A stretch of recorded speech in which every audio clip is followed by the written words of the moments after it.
What is up, everybody, and welcome back to the Maths Guide. Today we're looking at all the angles inside a quadrilateral. So let's go. Okay, so we have four types of quadrilaterals here. We have our square, we have our rectangle, we have a rhombus, and we have a trapezium or a trapezoid, depending on where you are in the world. Now, what we need to remember today is no matter what, all angles inside a quadrilateral add up to 360 degrees. But first of all, what is a quadrilateral? Well, a quadrilateral is any four-sided shape that has closed sides. And what that means is simply all of our sides are connected at corners. We also therefore have four angles and we have four sides. But the properties of each of these quadrilaterals can be very different. So let's have a look at some of them. And if we look at our square first of all, well, we should know that our square has angles of 90 degrees. So if we know that one of those is 90 degrees, we should know that all of them are also 90 degrees. So therefore, we have 90 plus 90 plus 90 plus 90, and that equals 360. Same with our rectangle, because obviously our rectangle is very similar to a square, whereas with our square, all of our side lengths are the same. With our rectangle, we have two sets of two lengths that are the same.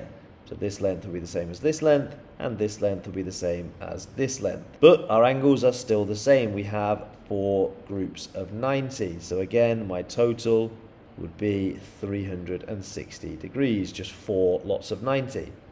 But now we get a little bit more complicated when we look at the rhombus and the trapezium. But what I should be able to see in my rhombus here is I have angle A just here, and that's exactly the same as angle A in the opposite corner. So these angles are the same. And the same over here, this angle B is the same as its opposite angle, angle B as well. Now we can use our knowledge of angles on a straight line to help us a little bit here, and we should be able to realize that if we consider this a straight line, and this line is running parallel to this line, then what that means is that if I consider this whole angle here has to be 180 degrees, then I also have to understand that A plus B equals 180. Because our lines are parallel, our angle B would be exactly the same as this angle just here, and we know that that has to equal 180. So if A and B equals 180, and then the other A and B equals 180, we know that the total must be 360. Let's look at how that works in a trapezium.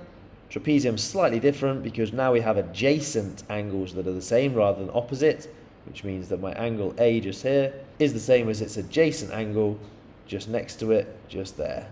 Our other set of angles opposite, just here, B, is the same as its adjacent angle, B. So using that, let's try and solve some of these questions. Our square and our rectangle are easy because we know that all angles must be 90. So we know that's pretty straightforward. We don't really need to do too much work there. But if we're looking at this rhombus and we're given one of the angles of 110 degrees, and we're asked what are these other angles? Well, what did we find out about rhombus? Well, that's right.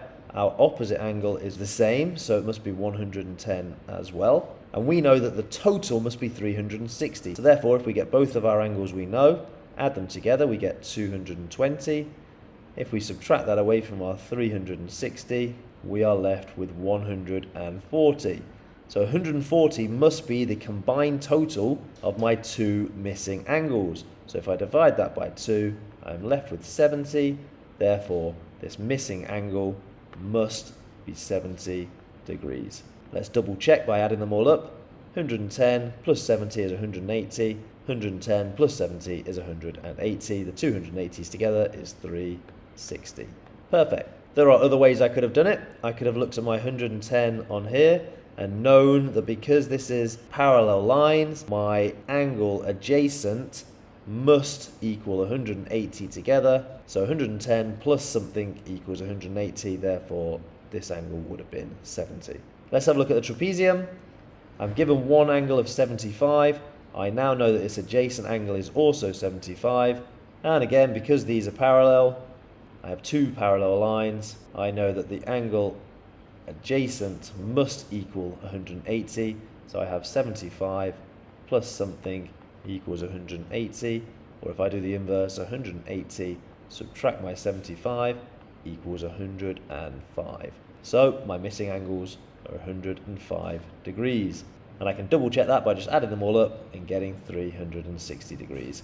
Simple. So now it's your turn. Have a go at working out these missing angles in these two shapes. I have a rhombus and a trapezium for you.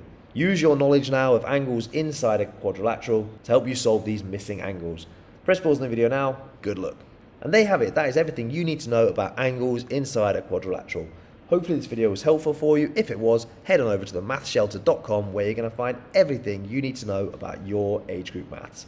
But for now, guys, I'm going to see you in another video. Peace out.